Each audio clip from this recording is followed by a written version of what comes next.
Hello, and welcome back to Pokémon Y, and welcome to the Pokémon Y post-game. We are now the champion of the Kalos region, which was such a huge accomplishment, with me wiping out the entire league in about 40 minutes. But yes, so what we're going to be doing is we have a short mini-series here of bonus videos covering quite a handful of things. We're gonna bop around Lumiose City and build up our style.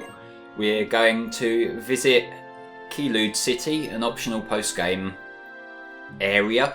I was going to say dungeon and now I remembered, no, it's not a dungeon, why am I thinking that? And then we're going to be looking for legendaries and then doing a bonus post-game side quest. But first, here is Shauna, and I forgot I had him nickname me God damn it.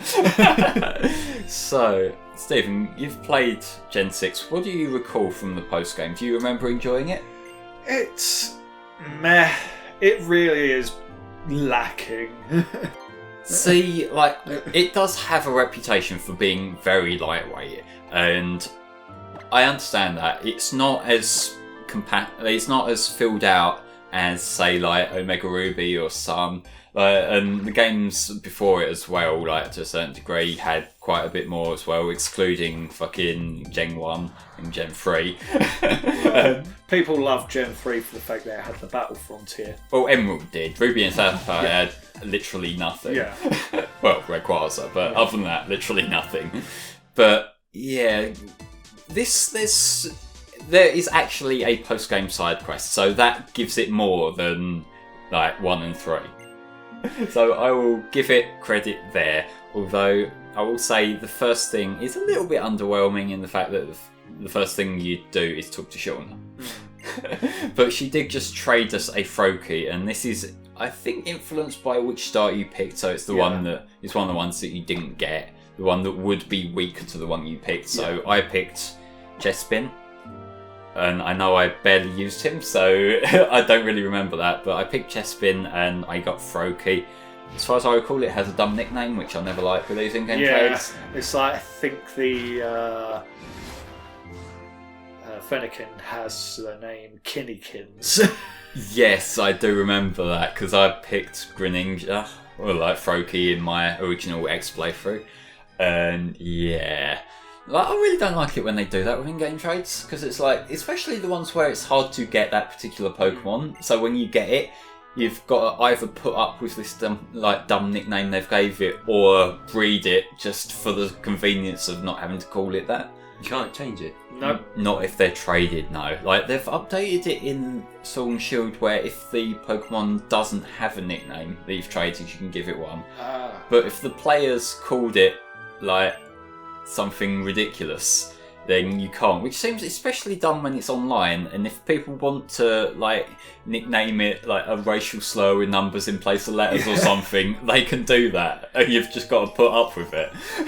But yeah, this is the Pokeradar, and because I clearly looked up what this did ahead of time, Stephen, what does it do?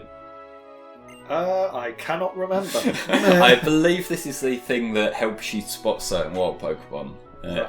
Is it that people use to chain shinies? Very likely.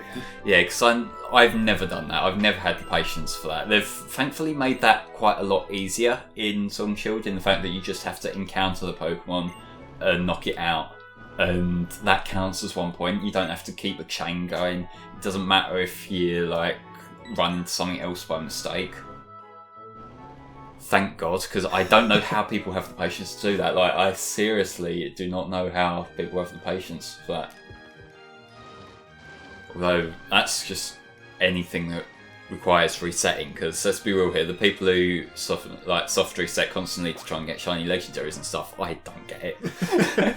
But before we get into this part proper, we do have another trade here. Here is the champion just chilling with no fanfare, even though she's supposedly like a famous actress. You can clearly see all the people hanging around waiting for her autograph and have a picture taken, can't you? You would. It's like, I would say she'd lost popularity after you beat her, but there was no one around her the first time you met her. But she is going to give us a route in exchange for this shit, like, grass monkey thing that we didn't use.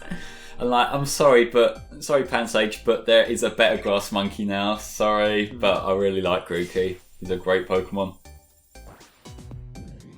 But yes, I will say this, like, I don't think we've really talked too much about the fairy type retcons in this gen yet, have we?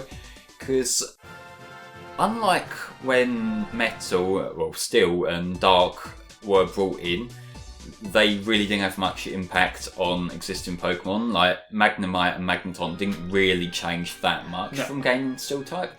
Here, a lot of Pokemon that have gained Fairy type, this has completely changed their dynamic. Because, like, the Gardevoir line, Ralph's Curly Gardevoir, they used to just be flat out weak to Dark, but now they're neutral because Fairy balances out. And same thing with Pokemon like Wigglytuff. I think Wigglytuff's got Fairy, didn't it? Jigglypuff and Wigglytuff. Yeah, and the Clefable line, they've just lost fighting as a weakness now, which... So it's kind of completely shifted the entire balance for these Pokemon on its head, which...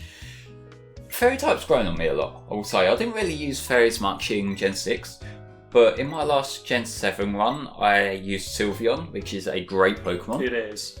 And in my current Pokemon Shield run that I've been playing through, I've been using Galarian Weezing, which is actually really cool. It's grown on me a lot from using it in-game. But given we have these two parts here and we're getting into the meat of what they are, I feel like we should talk about the style system in Lumiose City in Pokemon Y. And the way this works is that throughout mostly Lumiose City, I don't think there's any influences outside of it, but there are these different factors that boost your style, which is a hidden thing. There's no like scale in game that you can see to my knowledge, but it kind of doing different things around town boost it. So we're getting our haircut here, which is just a minimal boost, which, you know, it doesn't really do much, but I want to show it off. But what are the benefits from this, do you recall, Stephen? Oh, I really can't recall. I think it makes things cheaper in the area, something like that. Yeah, well, thankfully I did do a bit of research beforehand. There are some benefits here in that the main reason I'm doing it is for the Stone Emporium. That's it. Because I want to get a Mega Stone for my Charizard so you can become Mega Charizard Y. And if you just go into it, then these stones are ridiculously expensive. I forget how much exactly, but it's like I would have no way of affording They're it. in the millions. Yeah. But if you boost your style points enough, he will lower his prices. And I want to actually have a chance at getting a Mega Charizard Y in this run. So this is the main incentive that I'm doing this for. There are also some other things, like the boutique, the high level boutique, you can only get into if you have high style. Because, you know, like fashion riches go to the fashion rich, apparently.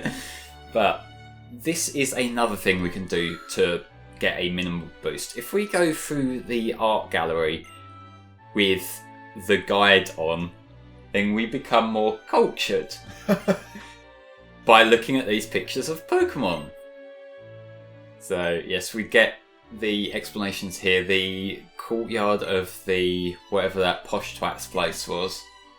It was on screen a minute ago, but I just remember him as the posh twat. Because what was his thing? It was so long ago now. I can't remember. Wasn't he like really finicky about it? He was like, you can have this Pokeflute to wake up the Snorlax, but I want it back. And like, yeah. Also, you had to get his Furfrou back to him. Oh yeah, that was annoying. I still haven't picked up Cut from his garden, by the way. That's how, like, this was the sort of sampler game of, like, the Canary in the Coal Mine of trying to get rid of HMs on it. Because you, aside from Surf, on some occasions I think Waterfall maybe, like, you really don't need HMs in this game, which I really have no complaints about. But, yeah, that's pretty much how he rolls out. And we are having a little look here. There was also an art museum in Hoenn, as far as I recall. that was like in Lilycove City, although I don't think that actually had any benefit for going. It was literally just look around. And I've got to ask, out of curiosity, do you guys ever go out of your way to look at like the lore stuff with these games? Sometimes. Depends. I mainly look at the Pokemon themselves and the legendaries. Yeah, Chris, you ever been into any of the Pokemon museums or art galleries? It adds to the world, doesn't it? So, yeah. But no. Basically, no. Why would you go out of the way to look at any of this stuff? We just go into all the buildings and you just see what's there. Yeah, it's like it does flesh out the world a bit It's more. more alive. Yeah. But it's like it is pretty static and lifeless. It's like everything that we're seeing here, to be fair, we would probably have in a more digestible format by just like skim reading some webpage. I would like it more if the artwork was artwork that would actually go full screen and we could see it. Because like that I like seeing all the different artwork of different Pokemon doing cool shit and that. I will say that the promotional art for a lot of Pokemon games are among some of my favourite pieces of digital art. Like, more so the Sugimori stuff than the more recent stuff. But, like, one that really stands out to me in particular is there's this one drawing Ken Sugimori did, like, shortly before Heart Gold and Soul Silver came out. And it was the one with the shiny Charizard and the Johto trainers. And that is just so cool. I think it was just called like Encounter with a Shiny Pokemon or something. Because that was around the time when they thought, actually, yeah, we'll just make the name Shiny canon. This is something we could talk about actually, given Stephen and I were talking about this on Facebook a little while ago actually, about how the official artwork has changed, like, style-wise, over the last few years. Because if we recap, in Generation 1 and Generation 2, like the original Ken Sugimori style, that was very much a watercolour style, which there was a lot of whites and occasional, like, well, subtle uses of colour. Yeah, it was a lot more faded. Then when we got to Gen 3, that was when Sugimori's art style, it evolved to have more, like, it would fill out the colour a lot more. And I would say that the Ruby Sapphire, Fire Red, Leaf Green sort of era artwork, probably my favourite in terms of the official artwork styles. I'll have to agree with that. It's like it kind of extends up to Gen 5. Yeah, and like, because it's kind of that happy medium. Over, like, I would say Gen 5, there's slight tweaks in the proportions, but nothing major. Overall, the actual style, the way they've been drawn, like the line art and the colouring itself, is all consistent. It's consistent from piece to piece, and they were all Ken Sugimori drawing those official pieces. Then when we get to Gen 6 is where you can see they've started bringing in outside talent. And some of it's okay. Like, this isn't a like one's awful, one's great. Like, this is still passable artwork, but there were like subtle changes that have an overall impact. And what we kind of noticed, the two major points of the line art are a bit thicker. Yeah, they're a lot more clean, whereas prior it had this sort of rough aesthetic to it, like it was hand drawn. Yeah, because like the Gen 3 stuff, it was never sketchy, but there were like occasionally you see a few little lines, little extra bits, just to kind of give it a bit of character. Whereas bumps around the edges and that. Whereas like the line art from Gen 6 on, it's clearly been cleaned up after the fact, and I wouldn't be surprised if a lot more of it, the line art was digital to start with. I don't know that for sure, but it kind of gives that impression, doesn't it? And the other thing is that the shading style, there's less layers, aren't there? It's a lot more basic. Yeah, which, again, not necessarily a bad thing, but I appreciate the extra detail that the Gen 3 style had. What I kind of mean by this is in terms of the shading, in the Gen 3 stuff, you would tend to see like a dark layer, then there'd be like a mid-tone, and then it'd go to the Pokemon's actual defined colour. Whereas now it's just like either shadow or standard colour or light. Yeah. And in a way, it feels a bit more Western, the style. And I know that they did start getting outside people in, and I'm not solely blaming James Turner, he wasn't the one who drew these pictures, but you know, when you see Western influence, you immediately go to blame the white guy. I'm sorry, dude, but like, you know. The Pokemon designs themselves are getting a bit Western as well, but I'll get to that. But it seems more like a Western cartoon as opposed to anime concept art. Yeah. And I know this is very much a personal preference thing. I will say that I can't think of a single Western cartoon that I think this is actively a good art style. If you compare it to anime stuff. I know this is one of my more contentious opinions. I really don't like the Monday CalArts style cartoons. As an artist, is this something that you would stand with? It's difficult to say because there's recently there's the another adaptation of the Teenage Mutant Ninja Turtles. I haven't watched it, but from what I've seen of it, the art style and the animation itself is stunning. See, the thing with that is I recall seeing a trailer for that, and the animation is solid, but I don't like the art so much. Fair enough. That was a common theme that went around amongst the public. Yeah. But once you see them in motion, it's like, everything falls into place now. Sometimes I agree with that, sometimes I don't, because in terms of the Pokemon anime, I've talked about this before, but they changed to Sun and Moon. The reason why Sun and Moon they went for these more simplistic character designs is to benefit the art, is to benefit the animation. Because beforehand, the character designs, they were designed in a way that they were quite static designs. Whereas now in Sun and Moon, and what they're sort of doing with the new series, is that they've got more simplistic features, but they're more simplistic features so that they can do more dynamic things with. They're far more expressive, less restrictive. It's like overall, it's sort of a softer aesthetic. Yeah, like it's like more malleable. Yeah, like granted, the whole animation technique has changed as well because this is an animation technique known as 2D CG. So it's essentially, to my understanding, they're like 2D models. And they're animated like that rather than the traditional style of hand-drawn animation where they would draw frames and then like just do one frame after the other.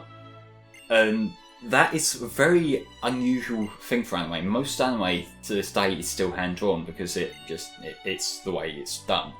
But they're getting experimental with their approach.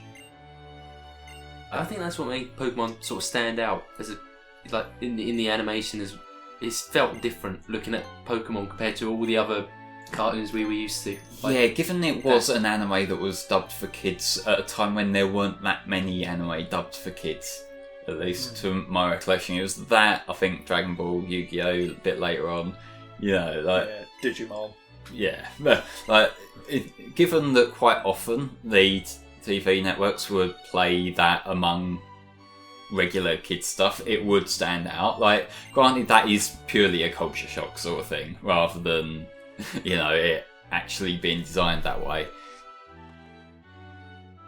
But, you know, like, I have always preferred anime art styles. It's one of the things that I know a lot of the time certain anime do get criticised for off-model animation here and there. And sometimes it does get really bad. Sometimes you can tell that they've like rendered this an hour before it went on TV. Yes. They have very tight deadlines. So Dragon Ball Super definitely suffered from that early on. Yeah, so Yuri on Ice was one that stands out to me as really bad. But like, when you got these elaborate dance scenes, except the characters, you know how like it's a bit of a meme to just zoom in on a character in the background and like say, look how bad this is. Now imagine the foreground characters looking like this. That's how it looked.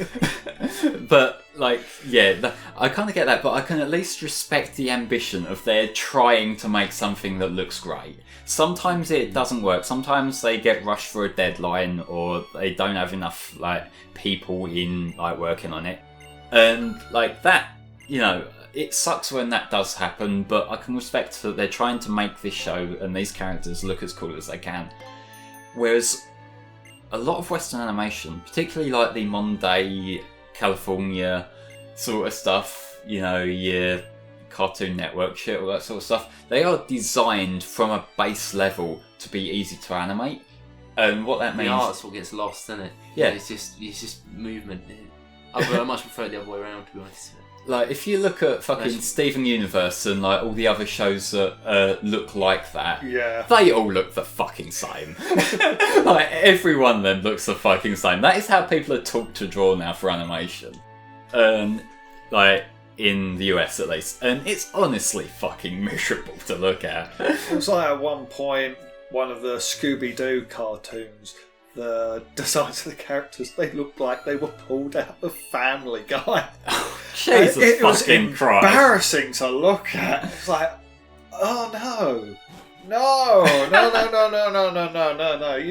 You take that back and you throw it away, please. Like, I like how we've been talking about trashy fucking animation styles while doing one of the style points missions, which is doing, like, basically working in a high-class hotel. Oh, God. It's like, really, one of this game's low points is its style. So... it's okay. I mean, it was serviceable for the first introduction to a 3D mainline Pokemon game. It looked pretty solid in 2013. Yeah. I'll give it that. Like, I will say, I still kind of like this. I know, like, it does lean a little bit too close to the whole chibi kind of stuff for my taste. It's like it got better when Sun and Moon came along. Then they decided to actually scale the characters up. Okay, now, are you ready for a meteor hot take that a lot of people are going to not agree with me on? Because I have one. I kind of miss the grid. Ooh. I do legitimately like the grid movement system. I know that it's the most unrealistic kind of thing, but I think it complements this particular art. This is basically a 3D adaptation of the sprites in it, so you can get away with it. It would be kind of awkward if you have like the Sun and Moon models walking on the grid, so I know why they dropped it. But you know, it just works really well. It's like a gameplay and art kind of partnership there that just really works for me, and it shouldn't, but it does. It feels like Pokemon with the grid, doesn't it? In a way, I suppose. It's like the way you phrase that, the fact that it does feel like a new look at the sprite movements and that. It's like, I'm not going to go much further into what I'm about to say, but in contrast with Sword and Shield, how that goes, with how... Because, like, when you go into numerous buildings in this, it's like a lot of them have similar interiors, but like you said, it kind of has that same feeling to the previous games. Yeah. Where it's like, yes, they all have similar layouts, but they all use like the same like accessories and that, but it might be a slightly different organisation with them. Whereas Sword and Shield, they just reuse the same room over and over and over and over again. Every room in a town looks the same, and this is a thing that when it comes to art design in general, the more like the higher resolution you get and the more realistic you get, the more the problems stand out. Yeah. A lot of these games get away with reusing assets because like you kind of absorbed into this cartoony, unrealistic world. Yeah. And like you can forgive things. There's like that suspension of disbelief. And they're also on a more limited system. Yeah, so you can kind of look past it. When you're in HD, when you've got a full 1080p image. When you've got the Nintendo Switch, this thing that can somehow manage to run Witcher 3. I was just about to bring up this fucking thing that got Witcher 3 running on it somehow. And then you do that? To be fair though, that Witcher 3 port is a shit port from everything I've seen of it. There's so much scaled down. I think it struggles to make 30 FPS from what I remember. But yeah, the fact that they managed to get more complex games, let's say, because there are some more complex games that they've got running. Like the comparisons do become inevitable. But yes, that was us for the first half of the Lumiose Style Showcase. Join us next time where we'll be doing some more, I guess, substantial things that fill up our style meter. So we will see you next time for that.